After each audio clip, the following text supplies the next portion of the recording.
Thank you so much. नमस्ते सभी को, आत्मवंदन, प्रणाम। मैं पहले ब्रह्मर्षि पितामह पत्री जी को, महावतार बाबा जी, मेरे गुरु शिरडी साईं बाबा, इस जन्म के और पिछले सभी जन्मों के मेरे गुरु स्पिरिट गाइड्स, मेरे माता पिता, मेरे सास ससुर, सभी को प्रणाम, नमस्कार, thank you thank you thank you thank you. Friends, global good health mission, ये जैसा नाम हमें सजेस्ट किया, ये इंट्यूशन में आया फ्रेंड्स। ब्रह्मर्षि पितामह पत्री जी से जब हमने पूछा कि सर वर्कशॉप शुरू करना है, एक इंट्यूशन आई है। सर ने बोला पहले क्यों नहीं किया बाबा? सर क्या नाम दे? सर ने इतना सुंदर नाम दिया, गोली को गोली मारो। मैं सर ये नाम रखना है? बोलते बिल्कुल यही नाम रखना है, सबकी गोली छोड़ दो, सबको कहना है कि गोली को गोली मार दो। इसको आपको पहले करना चाहिए था। मैं सर इंट्यूशन तो आ जाइए। आज से 1.5 साल पहले जब मेरा बर्थडे था, उस दिन मुझे इंट्यूशन आई और ये पता चला कि मुझे वर्कशॉप करना है, हमें वर्कशॉप करना है। उस सर को मैंने कहा, आप मानेंगे नहीं फ्रेंड्स, हमने सोचा था कि एक वर्कशॉप करेंगे फिर देखते हैं, इंट्यूशन है एक वर्कशॉप कर लेते हैं, लेकिन पता नहीं था कि धीमे धीमे 10 वर्कशॉप हो जाएंगे, GGM 10 हो जाएगा, इतना सक्सेसफुल हो जाएगा। हमने आप सबको जो है वो बताया कि करना क्या है, लेकिन चले तो आप हैं। कितनी मुश्किलें आई उसमें, किसी को 2-3 दिन तक लगातार फीवर आया, किसी को चक्कर आए, किसी को डायरिया हो गया, किसी को पेट दुख रहा है, किसी को डाइजेशन नहीं हो रहा। होता है जब आप इतने साल तक पैदा हुए तब से 30 साल, कोई 40 साल, कोई 50 साल, कोई 60 साल, कोई 80 साल के भी यहाँ पे हैं, और उनको जब बताया गया कि इस तरह से ये रास्ता ये सही है स्वस्थ रहने का, और आप लोगों ने उसमें पूरा हमारे कहने पे चले, मुश्किल आई फिर भी नहीं छोड़ा। बताया गया, अभी जो गाना बजा था थोड़ी देर पहले, कर हर मैदान फतेह और लव यू जिंदगी, तो ऐसे ही है, इस मैदान को जो हमें फतेह करनी है, आप लोगों ने वो करके दिखाया। I am so much thankful to you कि आपने हम सब हमारे कहने पे इतनी बखूबी जो बात बताई गई, 14 दिन वर्कशॉप पे हर एक बात को अपने ध्यान से सुना, समझा, उसको फॉलो किया। हर एक की बस की बात नहीं है। आज हजारों लोगों तक बात पहुंचाई जाती है कि वर्कशॉप आ रहा है, लेकिन उसमें से गिने चुने 500 लोग जुड़ते हैं। उसमें से जो लोग करते हैं, मुश्किलों से डरते नहीं हैं, करते हैं, फॉलो करते हैं, और उनको ये परिणाम मिला। तो आप सब लोग जो हैंड रेज से बड़ी बेसब्री से इंतजार कर रहे हैं कि मेरा नंबर कब आएगा, मुझे भी बोलना है। यस, हम भी पूरे एक्साइटेड हैं आप सबको सुनने के लिए। एक कहानी बताना चाहूंगी फ्रेंड्स। एक माँ जो किचन में खाना बना रही थी, और उसको स्ट्रगलफुल लाइफ थी पूरी, तो उसको भगवान की सेवा करने का समय नहीं मिल पा रहा था। वो जब रोटी बनाती तब भगवान का नाम लेती, खाना बनाते समय, उठते बैठते, घर के हर एक काम करते समय भगवान का नाम लेती रहती, ओम नमो भगवते वासुदेवाय, ओम नमो भगवते वासुदेवाय, ऐसा नाम लेती रहती थी। एक दिन क्या हुआ, जब वो खाना बना रही थी, रोटी बना रही थी, और धड़ाम से जोर से आवाज आई। उसको डर लगे कि क्या हो गया। घर में कोई नहीं था, छोटा बच्चा था उसका 6 साल का, और वो भागी दौड़ी तो आंगन में उसके ऊपर से जो छत थी वो बच्चे के ऊपर गिर गई, और वो बहुत ही घबराई, डरी, कांपी। उसने ऊपर से सामान हटाया, जो छप्पर गिर गया था उसको हटाया बड़ी मुश्किल से, और बच्चे को लेके दौड़ी, भागी, क्योंकि घर में कोई नहीं था। पहले तो वो सोच के बेहोश से होने लगी, फिर उसको होश आया कि अगर मैं हिम्मत हार जाऊंगी तो इसको कौन करेगा। पहले सोचो मैं रोऊं, चीखूं, चिल्लाऊं, लेकिन घर में कुछ था ही नहीं। वो सोचने में मैं रोऊं, चीखूं, चिल्लाऊं तो मेरी कौन सुनने वाला है। आसपास में भी कोई नहीं रहता था, वो घर अकेला कहीं पे दूर था, शहर से दूर। वो खैर बच्चे को लेके दौड़ी और आधे घंटे में डॉक्टर के पास पहुंची, और उसको बच्चे को डॉक्टर ने ट्रीटमेंट दिया। डॉक्टर आया और ट्रीटमेंट दिया, और कुछ दिन बाद बच्चा घर पे आ गया, ठीक होके बच्चे को घर ले आए। लेकिन जब वो ओम नमः भगवते वासुदेवाय जो बोल रही थी, उसका उस जो हादसा हुआ उससे धीमे धीमे जो है वो विश्वास पूरा टूट गया, पूरा विश्वास उसका टूट गया। मैं भगवान का इतना नाम लेती रही, जब बच्चे का ट्रीटमेंट हो रहा था उस टाइम पे वो कोसती रही भगवान को, बहुत कोसा कि मैं हर बार, हर समय, हर क्षण, भले मैं स्पेशल पूजा पाठ नहीं करती लेकिन फिर भी आपका नाम लेने से कभी नहीं चूका मैंने, हर क्षण आपका नाम लिया। फिर मेरे साथ ऐसा क्यों हुआ, मेरे साथ ऐसा क्यों हुआ, सोचने में पड़ी। और वक्त बीतता गया, बच्चा बिल्कुल ठीक हो गया। वो भूल चुकी थी कि उसका अपेंडिक्स का ऑपरेशन हुआ था 20 दिन पहले, अभी उसके स्टिचेस भी जो है वो नहीं रुझे थे। और वो सोच में पड़ी कि मेरे ऑपरेशन अभी हुआ था कुछ दिन पहले और मैं ऐसे बच्चे को लेके दौड़ी हूं। मैं भगवान का वो भूलती जा रही थी, लेकिन सडनली उसको याद आया बच्चा उसका जो एक दिन बैठ के टीवी देख रहा था, टीवी में कुछ प्रोग्राम अचानक से बच्चे से रिमोट से दब गया और वो पहले भगवान के सारे प्रोग्राम्स देखना उसने बंद कर दिए थे कि कोई फायदा नहीं है, इस भगवान को याद करने से क्या फायदा, मैं इतना याद करती हूँ, इतनी पूजा पाठ नहीं किया, लेकिन फिर मैंने हर क्षण उनको याद किया, हर क्षण में उनको शुक्रिया किया, लेकिन फिर भी मेरे साथ नहीं हुआ। मेरे बच्चे का अगर मर जाता तो मेरा बच्चा, फिर मैं क्या करती।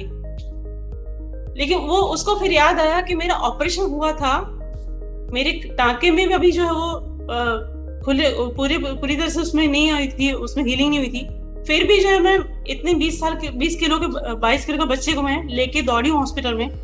हॉस्पिटल का समय जो था 2 बजे तक का डॉक्टर नहीं होते थे, लेकिन उस समय जो थे 3:30 बजे थे, तब डॉक्टर भी मिल गया उसको। उसने देखा कि बच्चे के ऊपर जब वो छप्पर गिरा था उसके नीचे एक रॉड थी, तो रॉड के नीचे बच्चा दबा था, मतलब रॉड थी और साइडों में रॉड गिरी थी, उसके ऊपर छप्पर गया था। तो उसको फिर ध्यान आया कि ऊपर से गिरा तो सही पहाड़, मतलब जो छप्पर गिरा, लेकिन बच्चा उसके नीचे सेफ था। खरोंची आई थी, बच्चे को लेके दौड़ी, बच्चे जब डॉक्टर के पास गई तो उसको याद आया कि जो डॉक्टर था वो तो 2 बजे तक अवेलेबल होता है, लेकिन उस दिन 3:30 बजे कैसे अवेलेबल रहा। तो फ्रेंड्स, हम सबके साथ में भी ऐसा होता है, जब हम मुश्किलों में आते हैं तो हमें लगता है कि भगवान ने बहुत बुरा किया, भगवान ने बहुत गलत किया हमारे साथ में, हमारा धीमे धीमे कहीं विश्वास टूट सा जाता है। फिर आपको जो है एक दिन मिलता है ग्लोबल गुडविल मिशन, गोली को गोली मारो वर्कशॉप। धीमे धीमे आप लोगों की सबकी जो है वो फिर हिम्मत बनती है, फिर आपको कहीं होप आता है। ये जो हर एक हमारे साथ में जो भी इंसिडेंट्स होते हैं ना फ्रेंड्स, वो कहीं ना कहीं कुछ सिखाने के लिए, कुछ बताने के लिए आते हैं।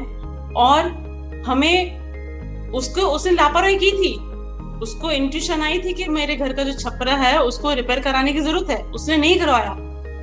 जब उसको पता था, उसको इंट्यूशन आई, भगवान ने दिया, इंट्यूशन नहीं करवाया। लेकिन जब वो गिरा तब उसको पता चला कि हाँ, उसको मैंने नहीं किया। उसको बाद में पता चला कि मुझे इंट्यूशन आई थी, मैंने नहीं किया। उसको फिर बाद में देखा कि हाँ, भगवान ने बचा दिया। वो चाहता तो रॉड नहीं होती, रॉड खिसक जाती है और छपरा उसके ऊपर गिरता तो बच्चा मर जाता। ये भी हो सकता था कि बच्चा अगर जो है वो बच्चे को चोट लगी और डॉक्टर नहीं मिलता तो भी उसका ट्रीटमेंट नहीं होने वाला था, लेकिन उस टाइम पे 3:30 बजे डॉक्टर अवेलेबल था। तो ये सारा इंसिडेंस जो है, ये स्टोरी जो है, वो ये कहना चाहती है कि आपके साथ में जो भी कुछ हो रहा है उसके पीछे कहीं ना कहीं वजह है, कुछ ना कुछ रीजन है। आप जो है वो, भगवान ने हमें इतना अच्छा, प्रकृति ने, माँ प्रकृति ने इतना अच्छा हमें दिया है, इतने फल दिए हैं, इतनी सब्जियां दी हैं।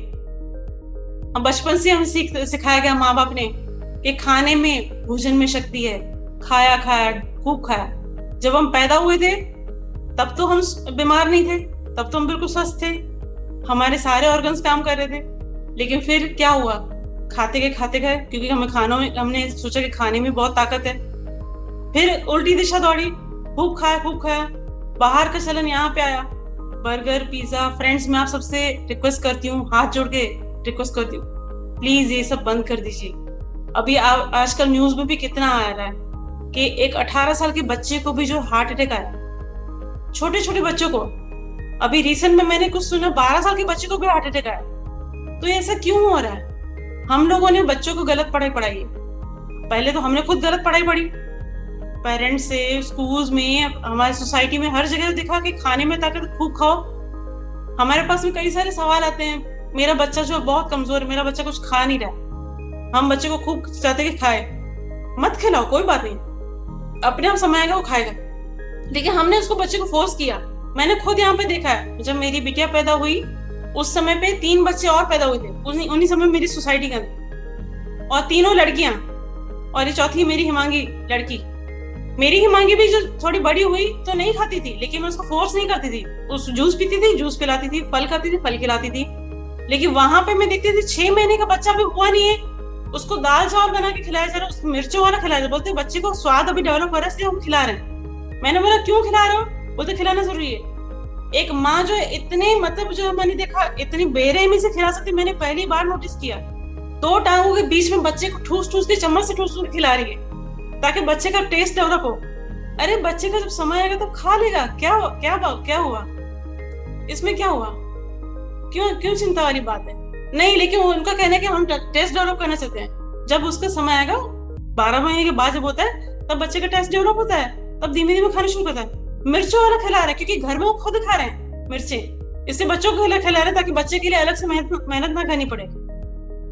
बच्चों को टिफिन में जो है वो वही दे रहे हैं। एक माँ मेहनत नहीं करना चाहती है, बच्चे को जो टिफिन में क्या वेफर दे रही है, और इतनी आलस कि रात को जो बना हुआ खाना, हमने देखा कि रात का खाना बना हुआ फ्रिज में रख दिया जाता है, वो लंच बॉक्स जो है वो बच्चे को दिया जाता है।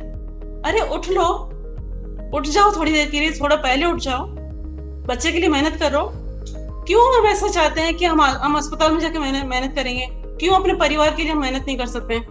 मुझे कई लोग कहते हैं कि नहीं उठा जाता, बच्चे के लिए नहीं था, आप पता नहीं कैसे करे। तो मैंने कहा मैं मेरे परिवार से प्यार करती हूँ, मैं बहुत प्यार करती हूँ, मैं इसलिए मैं मेहनत करने को तैयार हूँ। तो आप लोगों को जो आज बताया गया ये 14 दिन का जो वर्कशॉप जो आपने किया, सब लोगों ने, आप लोगों ने सीख लिया, आप लोगों ने समझ लिया, आप लोगों ने इतने अच्छे से फॉलो किया। लेकिन ये जो है वो आपको अपने तक नहीं सीमित रखना है, अपने परिवार में सबसे पहले आपकी ड्यूटी थी, पहले परिवार को स्वस्थ रखिए। आप लोगों ने देख लिया कि किस तरह से कितनी आसान है ठीक होना। थोड़ी मेहनत है, बिल्कुल मेहनत है, लेकिन हम क्यों मेहनत करें अस्पताल में जाके? क्यों हम पहले बीमार पड़े, खा खा के पहले बीमार पड़े और बीमार पड़ के अस्पताल में जाएं, और फिर अस्पताल में हम खुद तो परेशान हो लेकिन पूरा परिवार परेशान हो? ऐसा हम क्यों चाहते हैं? क्यों हमारी आंखें नहीं खुल रही है? तो ये मुझे अभी कल ही किसी ने लिखा था चैट पे, आई ओपनर वर्कशॉप था। तो यस, ये आई ओपनर वर्कशॉप था, तो आपको आंखें भी खुली रखनी है, आंखें बंद नहीं करनी है फ्रेंड्स। इसको लेके आप हमेशा ये जो वर्कशॉप आपको है पूरी लाइफ अपनाना है। कई लोग पूछते हैं कि कब तक करना है? जिंदगी भर करना है। जिंदगी भर स्वस्थ रहना है कि नहीं रहना है? रहना है ना स्वस्थ, तो जिंदगी भर आपको करना है, क्योंकि यही है लाइफस्टाइल, यही माँ प्रकृति ने हमें दिया है, इसी से हमें स्वस्थ रहना है। Okay friends, thank you so much. आप लोगों ने इतना मुझे अच्छा बोलने का मौका दिया। समय की मर्यादा है, बोलना तो बहुत कुछ चाहती हूँ, लेकिन 14 दिन में जो वर्कशॉप में मैं चाहती थी कि आप लोग बात को अच्छे से सुने समझें, इसीलिए जहाँ पे मुझे सपोर्ट करना था वहां पे मैं सपोर्ट कर रही थी।